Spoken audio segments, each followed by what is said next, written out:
নমস্কার বন্ধুরা, তো কেমন আছেন সবাই? আশা করছি আপনারা সকলে সুস্থ আছেন, ভালো আছেন। বন্ধুরা, আপনাদের কি অপরাজিতা গাছে একদমই ফুল আসছে না, বা ফুল এলেও আপনার গাছে তেমন পরিমাণে ফুল আসছে না, শুধু গাছ বেরিয়ে উঠছে, তাতে কোনো রকম কুঁড়ি বা ফুলের দেখা নেই? তো বন্ধুরা, এই ভিডিওটি আপনার জন্য। বন্ধুরা, এই অপরাজিতা গাছ থেকে ফুল পাওয়ার আদর্শ সময় হলো এই সেপ্টেম্বর মাস। এই সেপ্টেম্বর মাসে এই গাছ থেকে প্রচুর পরিমাণে ফুল পাওয়া যায়।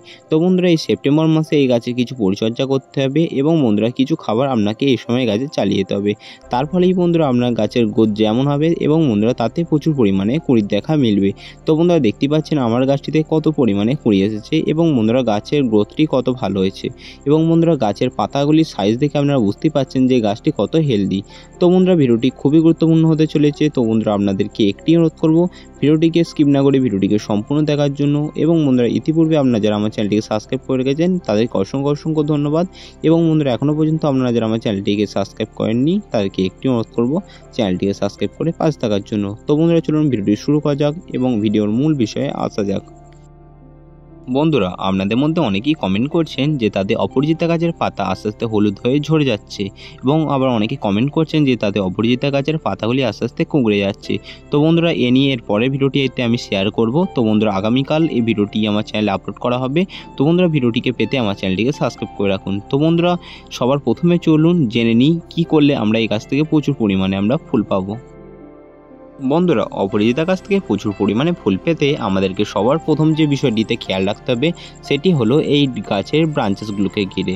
কারণ বন্ধুরা, এই গাছের যত বৃদ্ধি হবে এবং যত এই ছোট ছোট ডালপালা বের হবে তত পরিমাণে বন্ধুরা আমরা এই গাছ থেকে ফুল পাবো। তো বন্ধুরা, আপনাদেরকে একটি কাজের সময় করতে হবে, এই গাছের যে ছোট ছোট কচি কচি ব্রাঞ্চেসগুলো বেরোচ্ছে সেগুলিকে আপনাদের পিঞ্চিং করতে হবে। কারণ বন্ধুরা, পিঞ্চিং করলে এই গাছটি তুলনামূলকভাবে অনেক ঝাঁকড়া হয় এবং বন্ধুরা কচি কচি অনেক আবার শাখা বেরোয় এবং বন্ধুরা যত শাখা বেরোবে তত আমরা এই গাছ থেকে ফুল পাবো। তো বন্ধুরা, আপনারা কেমন হিসেবে পিঞ্চিং করবেন চলুন জেনে নিই। বন্ধুরা, আপনারা অপরাজিতা গাছের যে ডালগুলি বেরোচ্ছে সেগুলিকে আপনারা পিঞ্চিং করবেন। আপনারা এমন জায়গায় পিঞ্চিং করবেন, আপনারা যেখানে পিঞ্চিং করবেন তার নিচে যেন পাতা থাকে, বা আপনারা যেখানে পিঞ্চিং করবেন তার উপরে আপনার পাতা থাকে। তো বন্ধুরা, কারণ যে পাতাগুলি থাকবে সেখান দিয়ে পরবর্তীকালে ফুল হবে এবং সেখান দিয়ে পরবর্তীকালে ব্রাঞ্চ বেরোবে এবং বন্ধুরা আপনার গাছটি ঝাঁকড়া হয়ে উঠবে এবং গাছটি ঝাঁকড়া হয়ে উঠলেই আপনার গাছে প্রচুর পরিমাণে ফুল ফুটবে। বন্ধুরা, অপরাজিতা গাছের দ্বিতীয় বিষয়টি হলো এই গাছে ফুল ফোটে মূলত বর্ষাকালে। তাই বন্ধুরা, এই গাছে যেমন বৃষ্টির জলও প্রয়োজন তেমনই বন্ধুরা সূর্যের রোদও এই গাছে অতি অবশ্যই প্রয়োজন। তাই বন্ধুরা, এই গাছকে যদি আপনারা ডাইরেক্ট সানলাইটে রাখেন সেক্ষেত্রে বন্ধুরা এই গাছে মাটি তৈরির সময় আপনারা অতি অবশ্যই কোকোপিট মেশাবেন। কারণ বন্ধুরা, এই গাছ যেহেতু ডাইরেক্ট সানলাইটে থাকবে সেক্ষেত্রে আপনার গাছের গোড়া যদি অতিরিক্ত শুকনো হয়ে যায় সেক্ষেত্রে আপনার গাছ ডাইব্যাকে আক্রান্ত হয়ে আপনার গাছ মারা যাবে। তাই বন্ধুরা, আপনারা এই গাছে মাটি তৈরির সময় অতি অবশ্যই কোকোপিট মেশাবেন। বন্ধুরা, এই অপরাজিতা গাছের গোড়ার মাটি আপনাকে ময়েশ্চার বা স্যাঁতস্যাঁতে ভাব বজায় রাখতে হবে। কারণ বন্ধুরা, এই গাছের গোড়া স্যাঁতস্যাঁতে বা ময়েশ্চার ভাব এই অপরাজিতা গাছ পছন্দ করে। তাই বন্ধুরা, এই গাছের গোড়া মাটি তৈরির সময় আপনারা যদি কোকোপিট মেশান সেক্ষেত্রে গাছের গোড়াটি ময়েশ্চার থাকে এবং বন্ধুরা আপনাকে গাছের গোড়ায় বারে বারে জল দিতে হবে না, আর বন্ধুরা গাছের মাটিটা অনেকটা উর্বর থাকে। তাই বন্ধুরা, আপনারা যদি কোকোপিট না পান সেক্ষেত্রে আপনারা ধানের তুষ বা কাঠের গুঁড়ো আপনারা ব্যবহার করতে পারেন। তো বন্ধুরা, কাঠের গুঁড়োও খুব সুন্দরভাবে কাজ করে বা ধানের তুষও খুব সুন্দরভাবে কাজ করে। বন্ধুরা, অপরাজিতা গাছের খুবই গুরুত্বপূর্ণ তৃতীয় যে বিষয়টি হলো, আমরা যদি এই গাছ থেকে ক্রমাগত ফুল পেতে চাই তাহলে বন্ধুরা আমাদেরকে এই বিষয়টি অতি অবশ্যই খেয়াল রাখতে হবে। বন্ধুরা, আমার গাছে দেখতে পাচ্ছেন এখন যে ফুলগুলি ফুটেছে সেই ফুলগুলি নেতিয়ে পড়েছে। এগুলি কী হয়, যদি আমরা গাছ থেকে সেই ফুলগুলিকে না তুলি সেগুলি একদিন পর গিয়ে সেগুলি নেতিয়ে যায়। আর বন্ধুরা, এগুলিকে যদি আমরা সেই গাছই ছেড়ে দিই দেখবেন বন্ধুরা কিছুদিন পর সেগুলি বীজে রূপান্তরিত হবে এবং বন্ধুরা সেগুলি আস্তে আস্তে বীজে পরিণত হবে এবং বন্ধুরা আপনার গাছ যে ফুলগুলি আছে সেগুলি আস্তে আস্তে কমতে শুরু করবে বা গাছের যে আস্তে আস্তে কুঁড়িগুলি আসছে সেগুলো আস্তে আস্তে আসা বন্ধ হয়ে যাবে। তাই বন্ধুরা, এগুলিকে গাছে একদমই রাখা চলবে না। যখন দেখবেন বন্ধুরা ফুলগুলি নেতিয়ে পড়েছে তখন বন্ধুরা আপনার সেগুলিকে কেটে ফেলে দিন। আর বন্ধুরা, সেই যে ফুলগুলি আছে সেগুলিকে আপনারা ছিঁড়ে ফেলে দিন, সেক্ষেত্রে আর সেগুলি বীজে রূপান্তরিত হওয়ার কোনো রকম সম্ভাবনা থাকবে না, আর আপনার গাছে কোনো রকম ফুল কমে যাওয়ার সম্ভাবনা থাকবে না। আর বন্ধুরা, আপনারা যদি বীজ করতে চান সেক্ষেত্রে আপনারা আলাদা একটি গাছ বসান, সেগুলি থেকে আপনারা বীজ তৈরি করুন। কারণ বন্ধুরা, আপনারা যদি ফুলের জন্য আপনারা গাছ বসান সেক্ষেত্রে আপনারা একই গাছ থেকে যদি আপনারা বীজ করতে চান তখন বন্ধুরা গাছে ফুল কমে যাবে এবং বন্ধুরা আস্তে আস্তে কুঁড়ি আসা বন্ধ হয়ে যাবে।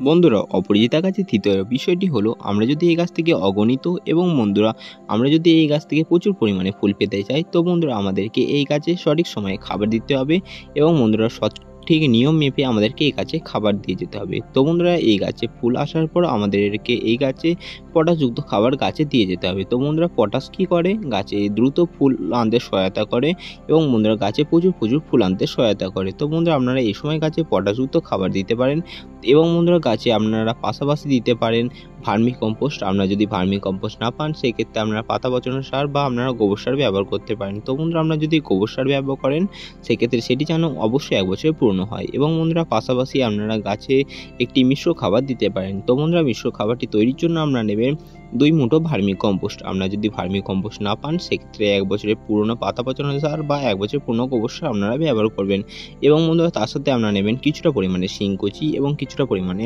হাড়ের গুঁড়ো আর বন্ধুরা অল্প করে নিম খোল। এই সমস্ত মিশ্রণটিকে বন্ধুরা আপনারা খুব ভালোভাবে একে অপরের সাথে মিশিয়ে নেবেন এবং বন্ধুরা টপ প্রতি আপনারা 1 মুঠো করে দেবেন। তো বন্ধুরা এই খাবারটিকে আপনারা একবার দিয়ে দেখবেন, তারপর বন্ধুরা আমায় কমেন্ট করে জানাবেন যে কেমন ফল পেয়েছেন। তো বন্ধুরা এই খাবারটি দিলে বন্ধুরা আপনাদের গাছে ব্রাঞ্চেসে ভরে যাবে বা ডালপালায় ভরে যাবে এবং গাছে বন্ধুরা প্রচুর ফুল আসবে। তো বন্ধুরা আপনারা এই খাবারটি দিতে পারেন এবং বন্ধুরা পাশাপাশি আপনাদেরকে এই সময় তরল খাবার দিয়ে যেতে হবে বন্ধুরা। তবে এই তরল খাবারটিকে যখন তখন দেওয়া যাবে না, কারণ বন্ধুরা এখন অনেক জায়গাতে প্রায় ভালোই ভারী বৃষ্টিপাত হচ্ছে। তো বন্ধুরা এই বৃষ্টিপাতের সময় আপনারা যদি এই তরল খাবারটি দেন, যদি একটু বেশি পরিমাণে আপনারা যদি এই গাছে দিয়ে দেন সেক্ষেত্রে গাছের গোড়ায় জল জমে গিয়ে গাছটি মারা যেতে পারে বা গাছের গোড়ার স্যাঁতসেঁতে বা কাদা ভাব হয়ে গাছের গোড়াটি পচে গিয়ে গাছটি মারা যেতে পারে। তাই বন্ধুরা আপনারা এমন সময় এই তরল খাবারটিকে দেবেন তো বন্ধুরা যখন দেখবেন বন্ধুরা 2 থেকে 3 দিন পর্যন্ত জল হয়নি বা গাছের গোড়া একদম শুকিয়ে এসেছে তখন বন্ধুরা আপনারা এই খাবারটিকে দিতে পারেন। তো বন্ধুরা এই তরল খাবারটির জন্য আপনারা ব্যবহার করতে পারেন পাকা কলার খোসা। তো বন্ধুরা পাকা কলার খোসায় প্রচুর পরিমাণে পটাশিয়াম আছে, যা বন্ধুরা আপনার গাছে প্রচুর ফুল আনতে সহায়তা করে এবং বন্ধুরা গাছের গ্রোথকে ধরে রাখতে সহায়তা করে। এবং বন্ধুরা আপনারা যদি পাকা কলার খোসা না পান তো বন্ধুরা আপনারা তার পরিবর্তে আপনারা দিতে পারেন পেঁয়াজের খোসা। তো বন্ধুরা আপনারা পেঁয়াজ খাওয়ার পর খোসাটিকে কমপক্ষে 1 সপ্তাহের জন্য জল দিয়ে খুব ভালোভাবে পচিয়ে নেবেন এবং বন্ধুরা সেটির সঙ্গে অর্ধেক প্লেন জল মিশিয়ে সেটিকে আপনারা গাছে 1 সপ্তাহ অন্তর প্রয়োগ করবেন। এবং বন্ধুরা আমি যে মিশ্র খাবারটিকে বললাম সেটিকে আপনারা মাসে 1 বার করে ব্যবহার করবেন। দেখবেন বন্ধুরা আপনার গাছে জাদুর মতো কাজ হবে এবং বন্ধুরা গাছে একদম ডালপালায় ভরে যাবে এবং ফুলে ভরে যাবে। আর বন্ধুরা এই তরল খাবারটিকে আপনারা বিকেল দিকে আপনারা গাছে দেবেন, কারণ বন্ধুরা এটিকে যদি আপনারা কড়া রোদে দেন সেক্ষেত্রে গাছে নানা রকম সমস্যা দেখা দিতে পারে। তাই বন্ধুরা আপনারা এটিকে বিকেলে অথবা একদম ফার্স্ট সকালে আপনারা এটিকে গাছে দেবেন। তো বন্ধুরা এই ছিল আজকের ভিডিও। তো বন্ধুরা ভিডিওটি কেমন লাগলো অবশ্যই কমেন্ট করে জানাবেন এবং বন্ধুরা যে 3টে শর্টকাট টিপস আমি আপনাদেরকে শেয়ার করলাম সেগুলি যদি আপনারা মেনে চলেন তো অতি অবশ্যই আপনার গাছে ফুলে ভরে যাবে এবং গাছের গ্রোথ হবে দ্বিগুণ। আর বন্ধুরা আপনাদের যারা কমেন্ট করেছিলেন যে আপনাদের গাছের পাতা হলুদ হয়ে যাচ্ছে, পাতা কুঁকড়ে যাচ্ছে, তো বন্ধুরা এ নিয়ে এর পরের ভিডিওতে আমি শেয়ার করব। তো বন্ধুরা ভিডিওটি দেখতে অবশ্যই আমার চ্যানেলটিকে সাবস্ক্রাইব করে রাখবেন।